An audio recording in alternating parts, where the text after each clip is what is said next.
இவ்வளோ பெரிய ஒரு சக்ஸஸ்ஃபுல்லான ஒரு மேரத்தான் நிகழ்ச்சி. குறிப்பாக அதோடைய மோட்டோ வந்து ட்ரைவ் அகெயின்ஸ்ட் ட்ரக், போதைப் பொருளுக்கு எதிரான ஒரு மோட்டோ வச்சு இத்தனை இளைஞர்கள் மற்றும் பப்ளிக்கை கேதர் பண்ணி ஒரு பெரிய சக்ஸஸ்ஃபுல்லான ஒரு மேரத்தான் கண்டக்ட் பண்ணி கேபேரி இன்ஸ்டியூட்டுடைய வாழ்த்துக்களை தெரிவிச்சிருக்கோம்.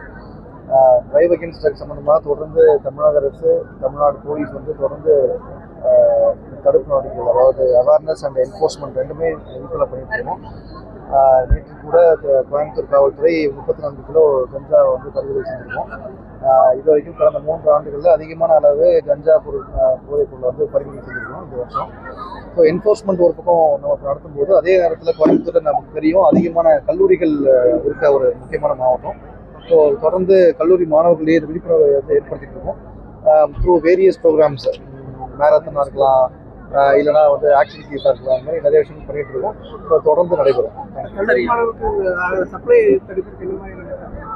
தெரியும், ஆல்ரெடி நம்ம கோயம்புத்தூரில் பல்வேறு முறை நம்ம வந்து இந்த போதைப் பொருள் அதிகமாக புழக்கமாக இருக்கக்கூடிய ஏரியாஸ், அதில் வந்து தங்கிக்கூடிய மாணவர்களுக்கு பேரில் தங்கிக்கூடிய சில பேர் வந்து நம்ம தொடர்ந்து சேஸ் பண்ணிட்டு இருக்கோம். அவங்க மேலே வழக்குகள் பதிவு பண்ணிட்டு இருக்கோம். அவங்க தொடர்ந்து கண்காணிச்சுட்டு இருக்கோம். ஸோ இந்த நடவடிக்கை தொடர்ந்து.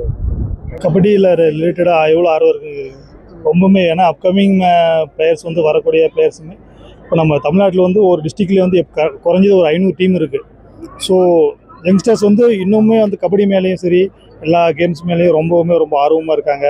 அது மேலே ஒரு கிரிக்கெட் இல்லாமல் அது மேலே வந்து எல்லா கேம்ஸுமே வந்து மேலே போக முடியும் அப்படிங்கிற ஒரு நம்பிக்கை இருக்குது. ஏன்னா அப்கமிங் எல்லா சாம்பியனும் இருக்காங்க நம்ம தமிழ்நாட்டிலையுமே வந்து.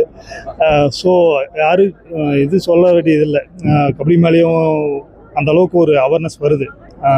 மேலே போக முடியும், அதனால சாதிக்க முடியும் அப்படிங்கிறது. கண்டிப்பாக வேலை வாய்ப்பு ஏற்படுத்தி கொடுக்கணும். அதுக்குண்டா அவங்க ட்ரைனிங் பண்ணுறதுக்கான இன்ஸ்டியூட்டு ஏதாவது அதெல்லாம் பண்ணி கொடுக்கணும். கவர்மெண்ட் ஆல்ரெடி இருக்குது. இன்னுமே அட்வான்ஸ் டெக்னிக்காக என்ன இருக்கும் அப்படிங்கிறது ஒலிம்பிக் தரத்தில் இருக்கணும் அப்படிங்கிறது இருக்கும். ஏன்னா ஆல்ரெடி SDAT ஸ்போர்ட்ஸ் ஆஃப் இந்தியாவிலேருந்து எல்லாமே இருக்குது தமிழ்நாட்டில். இன்னுமே வந்து இண்டிவிஜுவலாக ஒலிம்பிக் போகக்கூடிய ட்ரைனிங் சென்டர் வந்து தனியாக இருந்தால் நல்லாயிருக்கும் அப்படிங்கிறது என்னோட இருக்கும்.